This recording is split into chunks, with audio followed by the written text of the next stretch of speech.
Sir ಈಗ ಕದನ ವಿರಾಮ ಆಗಿದೆ ಸರ್, ಆದ್ರೂ ಕೂಡ ಮೊನ್ನೆ ಮತ್ತೆ ಫೈರ್ ಆಗಿದೆ, ನಿನ್ನೆ ಸ್ಟಾಪ್ ಆಗಿದೆ ಸರ್.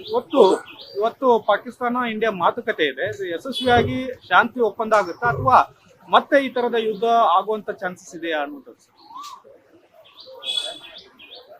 ಸೀಸ್ ಫೈರ್ ಅಂತ ಕದನ ವಿರಾಮ ಅಂತ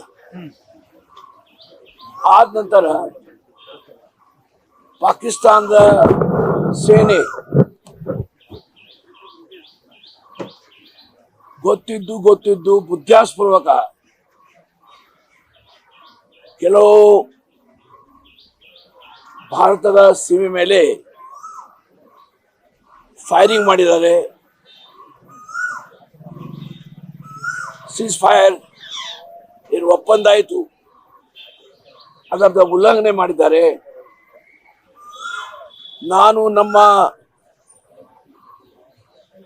ಸೇನೆ, ಅದು ಭೂಸೇನೆ ಇರ್ಬೋದು, ನೇವಿ ಇರ್ಬೋದು, ಏರ್ಫೋರ್ಸ್ ಇರ್ಬೋದು, ಅವ್ರಿಗೆ ಅಭಿನಂದಿಸ್ತೇನೆ. ಆ ಅಭಿನಂದನೆ ಮಾಡಲಿಕ್ಕೆ ನನ್ನ ಕಡೆ ಶಬ್ದಗಳು ಇಲ್ಲ. ಇವತ್ತು ಪಾಕಿಸ್ತಾನ್ ಪ್ರತಿಯೊಂದು ಬಾರಿ ಇಂಥ ಅಧಿಕ ಪ್ರಸಂಗಿತನ ಮಾಡಿ ಮೈ ಮೇಲೆ ಹಾಕೊಂಡು ಪುನಃ ಬೇರೆ ಬೇರೆ ದೇಶ ಹೋಗಿ ಅವ್ರ ಸಹಾಯ ತಗೊಂಡು ಯುದ್ಧ ಮಾಡಲಿಕ್ಕೆ ಪ್ರಯತ್ನ ಮಾಡ್ತಾರೆ. ಆದರೆ ಭಾರತ ಸರ್ಕಾರ ಏನ್ ನಿರ್ಣಯ ತಗೊಂಡಿದೆ ಅದು ನಾನು ಅಭಿನಂದಿಸ್ತೇನೆ. ಅವು ನಿರ್ಣಯಗಳು ನಾನು ಮೆಚ್ಚುತ್ತೇನೆ. ಯಾವ ಸಮಯಕ್ಕೂ ನಾವು ಪಾಕಿಸ್ತಾನದ ಹೇಳಿಕೆ ನಂಬಲಿಕ್ಕೆ ಆಗುವುದಿಲ್ಲ. ಪಹಲ್ಗಾಮ್ದಲ್ಲಿ 28 ಜನ ಅಮಾಯಕರ ಹತ್ಯೆ ಮಾಡಿದ್ರು. ಆ ಹತ್ಯೆಗೆ ಇನ್ನೂ ಸಹ ಸೇಡ್ ತಗೊಳ್ಬೇಕಾಗಿದೆ. ಹಾಗಾಗಿ ಭಾರತ ಸರ್ಕಾರ, ನಮ್ಮ ಸೇನಾನಿಗಳು ಏನು ಕೆಲಸ ಮಾಡಿದ್ದಾರೆ ಅದು ನಾವು ಮೆಚ್ಚಬೇಕಾಗ್ತದೆ. ಇದರ ಮುಂದೆ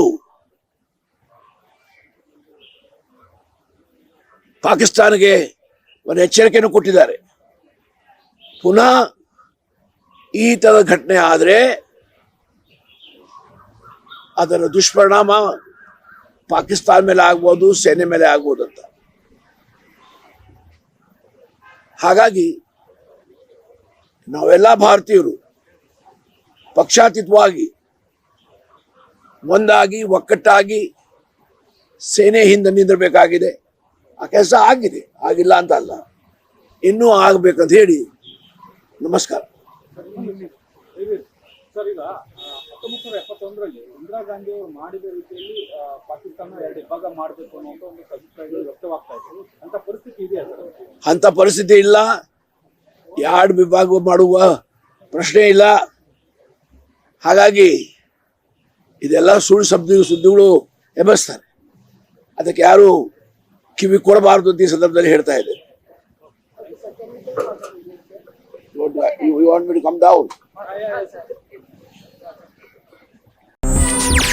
ಹೆಚ್ಚಿನ ಸುದ್ದಿಗಳಿಗಾಗಿ ನಮ್ಮ ಚಾನೆಲ್ನ ಸಬ್ಸ್ಕ್ರೈಬ್ ಮಾಡಿ.